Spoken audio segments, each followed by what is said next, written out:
You only need 5 things to start baking sourdough, and you probably already own most of them.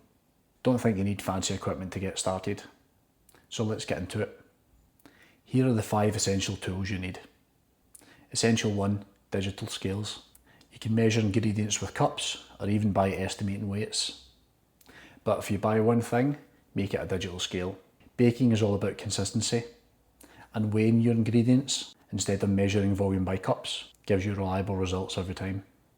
I use a 5 kilogram scale and that more than does the job. Essential 2, a bowl for your dough. Next, you need something to mix and ferment your dough in. I use a glass bowl with fairly straight sides because it makes it easier to see how much the dough has risen inside the bowl.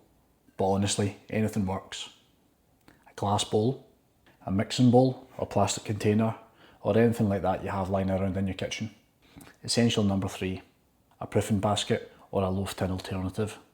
For shaping and proofing your dough, I use a proofing basket. These help the dough hold its shape and give it that classic sourdough look. They usually come with a liner, which you can use to cover or line the basket during proofing. If you don't want to buy one, a loaf tin lined with butter or baking paper works just as good. Essential number 4, a Dutch oven or loaf tins.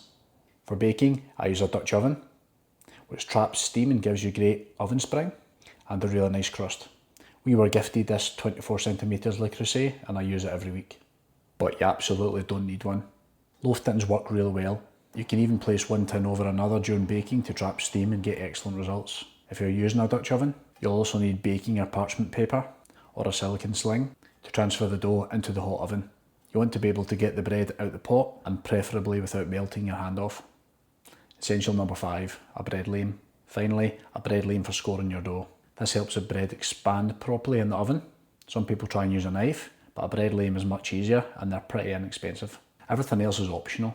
You can get machines to prove your dough at a certain temperature and other fancy equipment, which can take the guesswork out of fermentation, but you don't need it. I sometimes use a Danish dough whisk for mixing the dough at first, or a dough scraper for scraping the worktop, or just tidying up the bowl after mixing the dough. But you can just as easy use your hands and anything else you have in your kitchen.